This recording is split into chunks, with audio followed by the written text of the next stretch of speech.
Seja muito bem-vindo ao nosso canal de estudos bíblicos.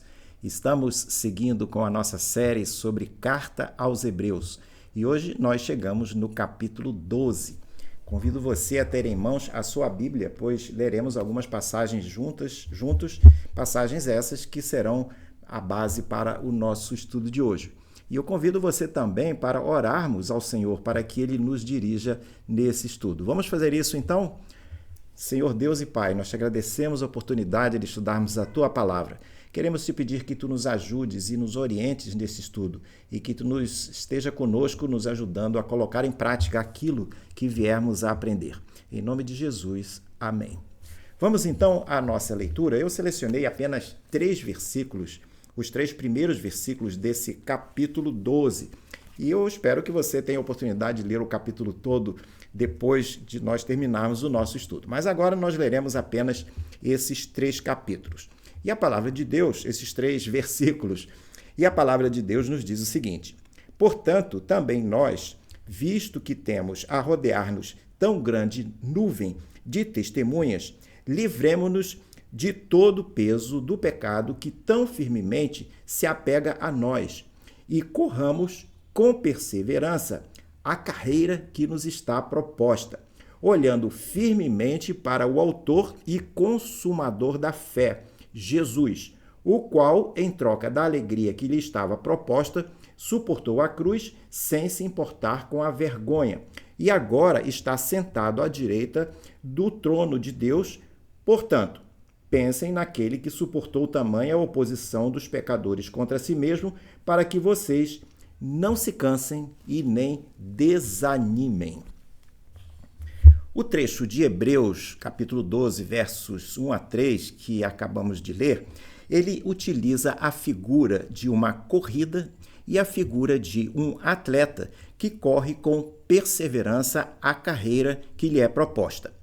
Esses versículos nos lembram que, da mesma forma que o atleta precisa treinar e se exercitar fisicamente para vencer uma corrida, o crente também precisa exercitar sua fé. Dificilmente a fé poderá remover montanhas de dificuldades de uma hora para outra, da mesma forma que o atleta não consegue ganhar uma medalha sem que antes tenha treinado bastante.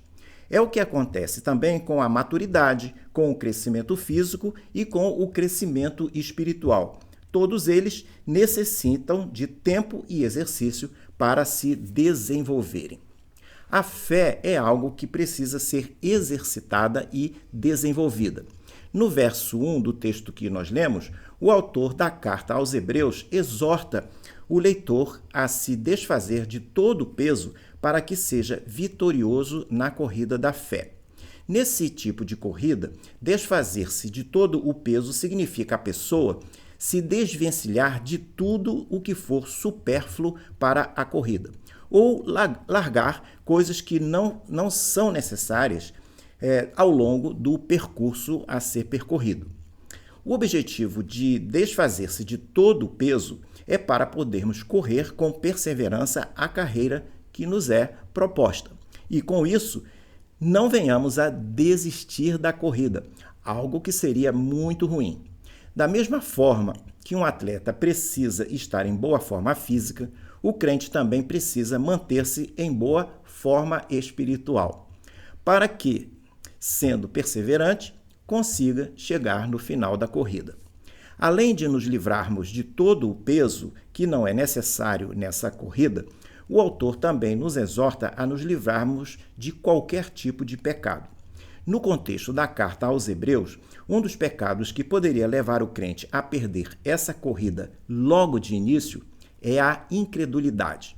Mas há outros tipos de pecado que podem não nos levar diretamente ao fracasso, como acontece com a incredulidade, mas podem nos fazer tropeçar ao longo da corrida, comprometendo nossa perseverança. Por exemplo, o amor à riqueza, o apego às coisas do mundo, a excessiva preocupação com essas coisas, ou a tendência de muitos cristãos e de muitas pessoas de se colocarem como o centro de tudo. No próximo quadro, nós aprofundamos um pouquinho essa questão da perseverança da fé. Há cristãos que começam bem a carreira, mas não resistem correr até o fim. Isso acontece por falta de perseverança, assunto de preocupação do autor da carta aos Hebreus. Ele já abordara essa questão antes, lá em Hebreus, no capítulo 10, verso 36, quando ele diz: vocês precisam perseverar para que, havendo feito a vontade de Deus, alcancem a promessa. O autor considera a vida cristã como uma corrida de resistência, uma maratona, e não uma corrida curta de 100 metros. A motivação para o autor abordar esse tema na carta aos Hebreus é porque seus leitores originais estavam abandonando a fé cristã. Ele se empenha, então, em instruí-los para que tenham condições de correr a corrida da vida espiritual cristã sem desistir. Mas o interessante é que essa mensagem ainda se aplica também aos nossos dias. Vemos aqui que, além de se desfazer do peso morto, o atleta na corrida precisa fixar sua mente e visão na faixa de chegada, que está no final da maratona. Por isso, o texto no verso 2 nos exorta a corrermos a corrida olhando firmemente para o autor e consumador da fé, que é Jesus. O ponto aqui é que se nessa corrida da fé tirarmos nossos olhos do autor da fé, Jesus, inevitavelmente perderemos a corrida. Jesus nos deu o exemplo de viver pela fé. Uma evidência de sua fé foram suas orações. Somente ele é a fonte de esperança e ajuda em nossos momentos de necessidade. Pode-se dizer que alguns comentaristas afirmam que envolver-se com Jesus olhando para ele com fé é a mensagem teológica central e prática desse livro, da carta aos Hebreus. Para quem está experimentando cansaço e talvez desânimo na vida cristã, o autor da carta nos dá um antídoto contra essas coisas quando escreve lá em Hebreus capítulo 12, no verso 3, que acabamos de ler. Pensem naquele que suportou tamanha oposição dos pecados contra si mesmo, para que vocês não se cansem nem desanimem. Nesse estudo de hoje, destacaremos diversos outros aspectos valiosos da fé, que podem nos ajudar a compreender e praticar melhor a fé bíblica em nossa vida. No próximo quadro, vamos adiante vendo essa questão da fé bíblica, pois esse tipo de fé, a fé genuína, requer olhar para quem resolve o problema. Uma primeira coisa nesse assunto é saber qual é o alvo de sua fé, se é uma coisa ou se é alguém, pois isso será crucial para poder desenvolver a fé e fortalecê-la. Já vimos que Hebreus, no capítulo 12, verso 2, nos fala para olharmos firmemente para o autor e consumador da fé, que é Jesus. Um atleta que busca a vitória em uma pista de obstáculos, especialmente numa pista de obstáculos, corre olhando para o alvo da corrida, que está no final da pista, e não corre o tempo todo olhando para os obstáculos. Há pessoas que costumam concentrar a atenção de suas energias muito mais nos obstáculos e nos problemas do que nas soluções. Trabalhei com um colega assim. Nós desenvolvíamos um grande projeto de comunicações por satélite, onde nossa empresa deveria implantar mais de 20 grandes antenas parabólicas de 10 metros de diâmetro na região amazônica. Quando tudo ia bem, esse colega ficava triste. Quando, entretanto, ocorria algum problema, como, por exemplo, a vez em que uma antena caiu da balsa dentro do rio, ele ficava alegre e agitado. Passava os 2 ou 3 dias seguintes falando no assunto. Quando tudo se resolvia, voltava a ficar triste e desanimado. A atenção dele estava sempre no problema e não na solução. Fé depositada em quem resolve problema tende a nos levar à vitória. Na corrida da fé ao longo da vida, nosso olhar deve apontar, portanto, sempre para aquele que pode resolver os nossos problemas. No próximo quadro, nós vemos também que fé vitoriosa requer alinhar a própria vontade com a vontade de Deus. Uma questão bem interessante é que nem toda a fé do mundo será suficiente para realizar algo contra a vontade de Deus. Eu vou dizer de novo, nem toda a fé do mundo será suficiente para realizar algo que seja contra a vontade de Deus. A fé bíblica, para funcionar, precisa que aquilo que buscamos alcançar com nossa fé esteja de acordo com a vontade de Deus. Muitos crentes são desafiados a ter fé para alcançarem uma bênção, e quando isso não ocorre, acham que é porque não tiveram fé suficiente. Na realidade, pode ser que não era da vontade de Deus que aquilo acontecesse. E por isso é que é importante o exercício da fé passar por estudar a Bíblia e orar sistematicamente para conseguirmos saber qual é a vontade de Deus. Essa é uma forma de se alimentar espiritualmente, ler a Bíblia e orar, e com isso tornar-se sensível ao que Deus deseja para nós. Quando planejamos alcançar alguma coisa, antes de elegê-la como objeto de nossa fé, é necessário levarmos esse nosso desejo à presença de Deus e pedir-lhe para confirmar se aquilo é ou não é da vontade dele. Ou ainda, na ausência de uma resposta mais imediata, que aquilo só se realize se for da vontade dele. Mas como saber a vontade de Deus? Esse é um tema para um outro estudo, mas podemos adiantar alguma coisa. Usualmente nos preocupamos com a vontade desconhecida de Deus, mas há vontades que já conhecemos, que são vontades conhecidas. Uma forma de conhecer a vontade desconhecida de Deus é fazer a vontade conhecida que ele já nos manifestou. Se fizermos isso, nós iremos entender aos poucos a vontade desconhecida de Deus. A vontade de Deus é algo que vem progressivamente. O que ajuda bastante nisso tudo é deixar com que o Senhor tome conta de todos os compartimentos da nossa vida. E aí uma pergunta: o que a Bíblia nos ensina sobre a relação da fé com pedir e receber alguma coisa? Na Bíblia encontramos inúmeras passagens sobre ter fé, sobre pedir e sobre receber.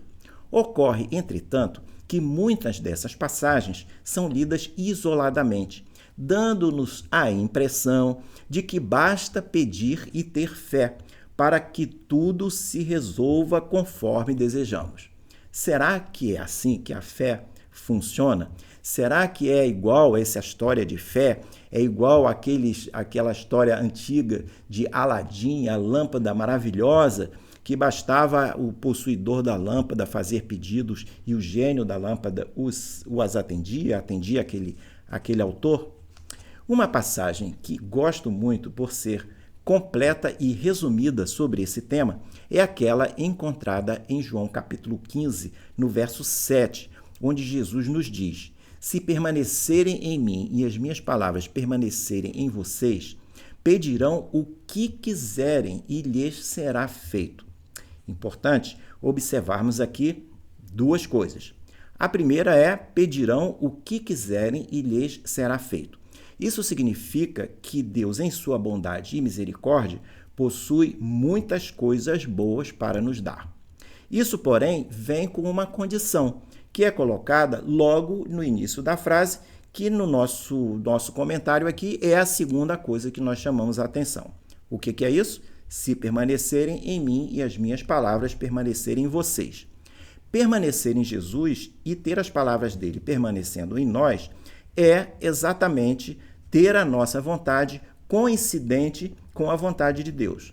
Dessa forma, quando pedirmos alguma coisa, esse nosso pedido já estará harmonizado com a vontade de Deus e, consequentemente, nosso pedido será atendido, porque será da vontade de Deus, o Deus criador e sustentador do universo, que isso ocorra.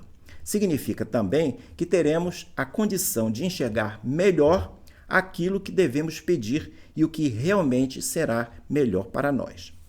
No próximo quadro, avançamos mais um pouquinho com outro conceito sobre fé, fé bíblica, quando afirmamos que fé não é uma questão de quantidade, mas uma questão de qualidade. Será que é correto orarmos a Deus pedindo para termos nossa fé aumentada? E por que essa pergunta? Diferente da sabedoria, que possui exortações bíblicas quanto a pedirmos por ela, pedirmos pela sabedoria para termos sabedoria, não encontramos exortações na Bíblia quanto a pedirmos para termos maiores quantidades de fé. Os discípulos de Jesus, em Lucas 17:5, pedem a ele para lhes aumentar a fé. O curioso, porém, é que Jesus não lhes atende. Ao contrário, lhes diz que uma fé minúscula, como um grão de mostarda, lhes permitiria realizar grandes coisas. Jesus lhes diz também que o que importa não é a quantidade da fé, mas sim a qualidade da fé, os atributos da fé. Por exemplo, mais do que depender de nós mesmos, a fé deve depender do caráter de Deus. Quem pede uma bênção pela fé deve esperar recebê-la não porque merece, mas porque Deus, pela sua vontade, graça e misericórdia, poderá concedê-la. Aqueles que almejam ter fé e usá-la deverão primeiro reconhecer que não têm méritos. Em seguida, poderão aproximar-se de Deus na esperança da sua graça e da sua misericórdia. Ou seja, o que podemos concluir quanto a esse ponto é que não é muito correto orarmos pedindo para termos nossa fé aumentada. No próximo quadro, uma outra pergunta, que vai nos revelar um outro conceito sobre a fé bíblica. A pergunta é: fé sem obras é morta? O que é que a Bíblia ensina a todos nós quando lemos é que a fé autêntica, a fé genuína, a fé bíblica, se manifesta em ações concretas. Quando Tiago 2,17, que é o autor dessa declaração, afirma que a fé sem obras é morta, ele está nos convidando a pensar sobre a natureza da fé cristã, sobre a qualidade da fé cristã.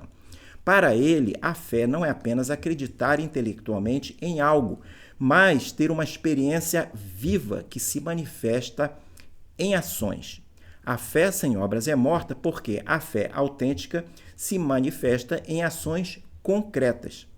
Ao vivermos uma vida de fé, estamos não apenas crendo em Deus, mas também demonstrando nosso amor por Ele e pelo próximo. Amor ao próximo, o ágape, o amor ágape, não é um sentimento, mas sim fazer o que o outro precisa. Ter pena de alguém pode ser empatia, mas não é amor ao próximo. Esse tipo de amor requer ação, requer atitude. Da mesma forma, a fé bíblica genuína não é estática, mas é ativa. Ela impulsiona o cristão a viver de acordo com os ensinamentos de Jesus, produzindo frutos de boas obras.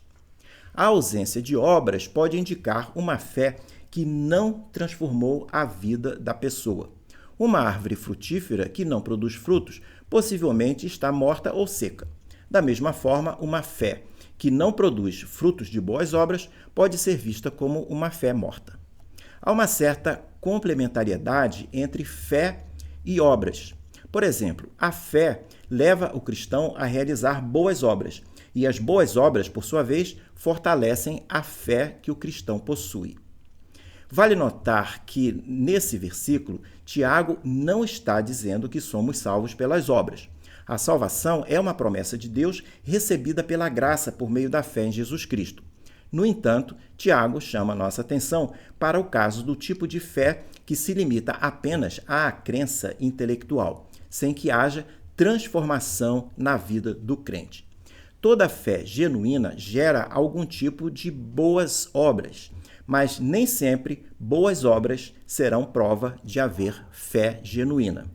O motivo é que existem pessoas que fazem boas obras para supostamente obter salvação, perdão de pecados ou obter bênçãos. Essa não é uma fé bíblica. Quando a fé for genuína, as obras decorrentes dela serão evidência da fé bíblica, à medida em que elas mostrem que fé não é apenas uma teoria, mas uma realidade prática em nossa vida.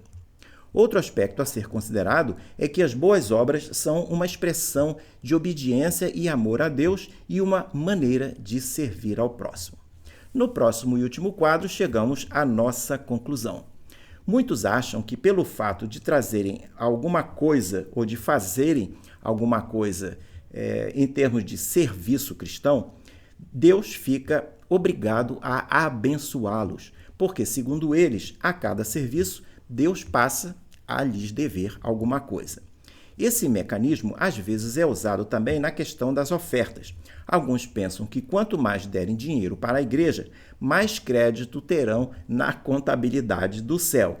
E, com isso, passam a acreditar que têm mais bênçãos a receber.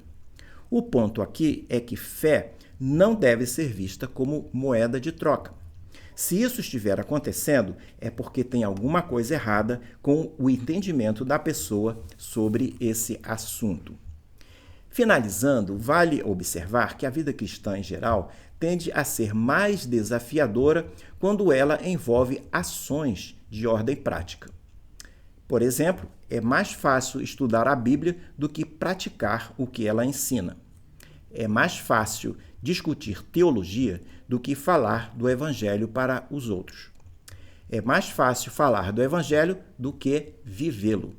E, em termos de fé, é mais fácil intelectualizarmos nossa fé do que realmente exercitá-la. Como sem fé é impossível agradar a Deus, temos que seguir nossa vida desenvolvendo e fortalecendo nossa fé, nos aproximando de Deus e nos colocando nas mãos dele para abençoarmos pessoas que estiverem ao nosso alcance. Que Deus possa estar cada vez mais presente e atuante em sua vida e que você cada vez mais seja uma pessoa de fé. Fé bíblica, aquela totalmente conectada com a vontade de Deus. Ficamos hoje por aqui. Se você gostou do nosso estudo, fale dele para seus amigos, mande o link do estudo para que eles também possam compartilhar dessa mensagem, dessas reflexões. No próximo quadro, você poderá ver o panorama dessa série sobre Hebreus, sobre Carta aos Hebreus, que estamos desenvolvendo.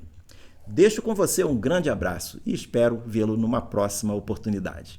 Até lá!